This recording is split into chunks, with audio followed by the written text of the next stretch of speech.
ثانیہ ہوتا ہے، یہ ثانیہ جو ہے وہ یوکرائن کے اندر ایک سول وار کو جنم دیتا ہے، اور وہ پھر سول وار بڑھتے بڑھتے جو ہے وہ کئی خاندان سے لے کر شہروں کے شہر اگل جاتی ہے، اور پھر ہم دیکھتے ہیں کہ کس طریقے سے کیو جو کیپٹل ہے، اس کے ساتھ ایسٹرن سائڈ کے اوپر دو بڑے شہر ہوتے ہیں بلکہ جسے ایک کو جو ہے وہ دونسٹک کہتے ہیں، دوسرے کو لوہنسک یا لوگنسک کہا جاتا ہے۔ یہ دو بڑے شہر جو ہیں وہ یوکرائن کے وہاں پہ جو رشین ریبلز ہیں یا پرو رشینز جو لوگ ہیں وہ ریفرینڈم کرا لیتے ہیں، وہ سیلف پروکلیمڈ سٹیٹس، آزاد اور خود مختار ریاستیں، خود ساختہ ریاستیں جو ہیں وہ بنا لیتے ہیں، اور وہ یوکرائن سے اپنے آپ کو الگ کر لیتے ہیں۔ تو اس ریجن کو، جو ایسٹرن یوکرائن کا ریجن ہے، اس کو ڈوناباس ریجن کہا جاتا ہے۔ یوں ڈوناباس کے لوگ جو ہیں وہ یوکرائن سے الگ ہو جاتے ہیں۔ اور وہ جو رشین سویلائزیشن کی میں نے ڈائناپر ریور والی بات کی، تو وہ ڈائناپر ریور اسی ڈوناباس ریجن کے اندر ہے، تو وہ رشین سویلائزیشن جو ہے وہ جہاں سے وہ اس کی بیس تھی، تو وہ خود کو یہ نیو نازیزم جو ٹرینڈ نیٹو نے دیے اس سے خود کو الگ کر کے وہ اپنی ہوم لینڈ کی، اپنے کلچر کی، اپنی سویلائزیشن کی پروٹیکشن کرتے ہیں، لبرلزم کے خلاف، نیو نازیزم کے خلاف، فاشزم کے خلاف۔ تو یوں ان کے درمیان جو ہے وہ سول وار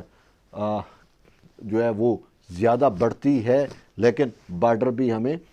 سو کالڈ ایک بارڈر بھی بن جاتے ہیں۔ یوکرائن ایک سائڈ پہ ہو جاتا ہے، اور یہ ڈوناباس ریجن کی جو دو سیلف پروکلیمڈ سٹیٹس ہیں، ڈی پی آر ایک کو کہتے ہیں، ایک کو ایل پی آر کہتے ہیں۔ D P R Donetsk People's Republic, L P R Luhansk People's Republic. یہ دو پیپلز ریپبلک الگ ہو جاتی ہیں، اور یہ اپنی طور کے اوپر ایک نئی فیڈریشن نوروسیا کے نام سے بھی بنائی جاتی ہیں۔ اچھا، ہوتا کیا ہے کہ یہ بن جاتی ہیں، لیکن ان کو انٹرنیشنلی ریکگنائزیشن نہیں ملتی۔ اچھا، ایون کہ خود رشیا بھی ان کو آفیشلی ریکگنائز نہیں کرتا۔ رشیا کی خواہش ہوتی ہے کہ یوکرائن ہمارے ساتھ معاملات ٹھیک کر لے، Ukraine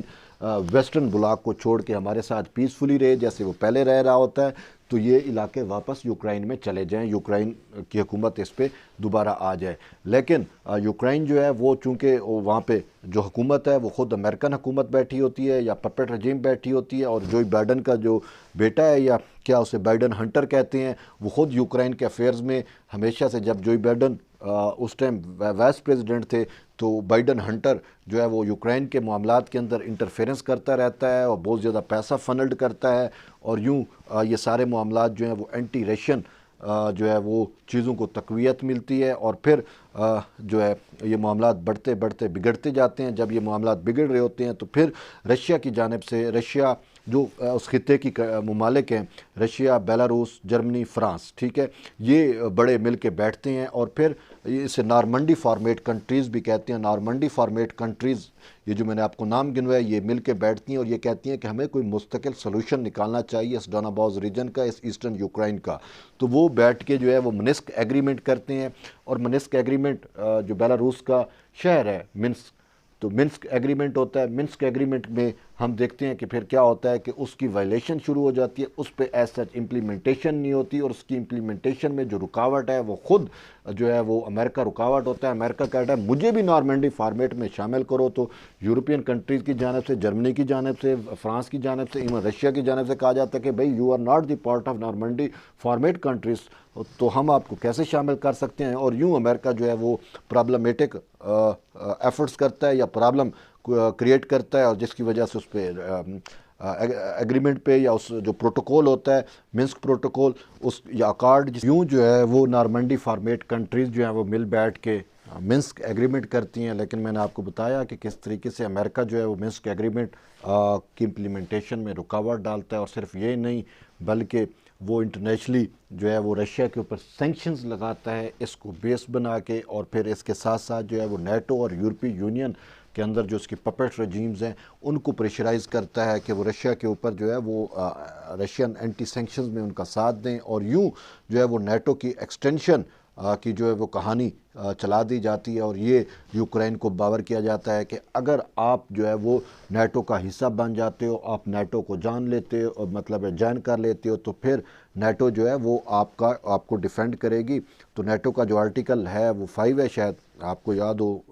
I'm not sure article possible article 5 ہی ہے، تو تو نیٹو اٹلانٹک کونسل کی یہ جو تنظیم ہے نیٹو، اس کے آرٹیکل 5 میں لکھا ہوا ہے کہ جب ہمارے کسی ایک رکن کے اوپر، ایک ممبر کے اوپر جب اٹیک ہوگا تو پورا کا پورا نیٹو جو ہے وہ اس ملک کو جو ہے وہ اس ملک کا جو ہے وہ دفاع کرے گا۔ تو اب یہ پاسبلٹی بنائی جا رہی ہے کہ یوکرائن جو ہے وہ نیٹو کا حصہ بنے، نیٹو کو جوائن کرے، اور نیٹو کے جوائن کرنے سے نیٹو جو ہے اس کی رسپانسبلٹی ہوگی یوکرائن کو پروٹیکٹ کرنے کی، اور یوکرائن کو یہ ایک ہڈی ڈالی جا رہی ہے۔ لیکن ہو کیا رہا ہے کہ یوکرائن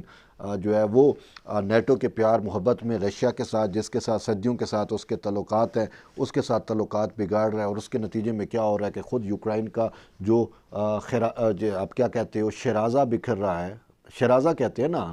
یعنی کہ فرمنٹیشن وہ